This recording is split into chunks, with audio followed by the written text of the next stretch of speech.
আমার ভাই এখন বড় কাছে বড় লইয়া আগে আঙ্গত লগে একটু জায়গা সম্পত্তি লইয়া সমস্যা ছিল এই বড় কৌশল দিয়ে আমার ভাইরা যা কিলা গুতে মারিয়ে দিয়েছে।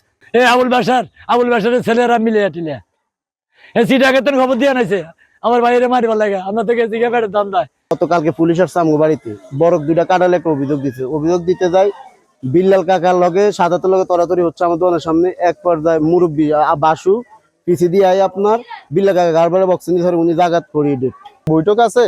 তা আমি কইলাম যে বইবা তারা কি যাইব নি, কইলো যে তারা যাইলে যাইব না যাইলে না আমার দোকান আমি যাই।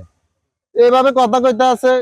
ওই যে যেটা অভিযোগ দিচ্ছে আমি কইলাম যে দেখো দুইটা বাইল বড় কাশছে তবে হেতারা 400,000 দেবে এক আপরে 2-4 কইছে তবে মামলা করার মতো এরকম কোন পরিস্থিতি ওখানে হয় না। আমি তো ওখানে ছিলাম, এরকম কোন পরিবেশ হয় না যে মামলা করতে হইবে। তো শাহাদাতে কথাবার্তা কইতেছে এমনি বিল্লাল কাকা ওই দিকে থেকে আইছে।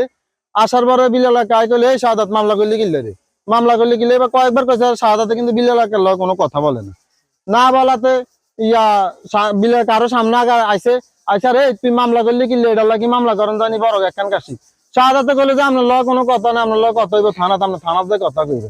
কইলে যে থানাত কি বেয়াদব এটা বিল্লাল কাকা কইছে। শাহাদাতে আবার বিল্লাল কাকা কইলো তুই আমনে বেয়াদব এটা কইছে। আর এমনি ওই শাহাদাতের আব্বা হেদি গেছিল, হেদি গেতে না আইছে আরে শাহাদাতের বাপে বিল্লাল কাকার ঘিনি বেড়াই হিট করছে।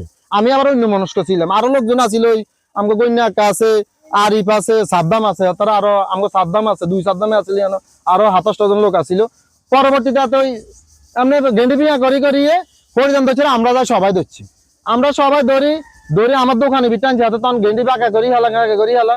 পরবর্তীতে তারা ওই আরো শাহাদাতের ভাই আছিল, শাহাদাতের আব্বা ছিল বাসু কাকা, ওনারা এদিকে চলে গেছে। আমার দোকানে বিটা সবাই ফ্যান ছাড়িয়ে দিচ্ছি। দেওয়ার পরে পরবর্তীতে আমরা একটু বাড়েছি কই শীতলে পরে আমরা ছোট মিয়া সাদ্দাম দোকানে আসিল দোকানতাম বারে হাতে বলা বিল্লাল কাকা হাতে কথা কেন হরে আমার এই যে ভাই বিল্লাল কাকা তো মনে হয় মারা গেছে। পরবর্তীতে আমি যাই ধরলাম, ধরে যাই তো দেখলাম যে ঠান্ডা হয়ে গেছে। পরে আমি সকালে পরের দিন লই গেছি, সেখানে ডাক্তার কইছে যে মারা গেছে।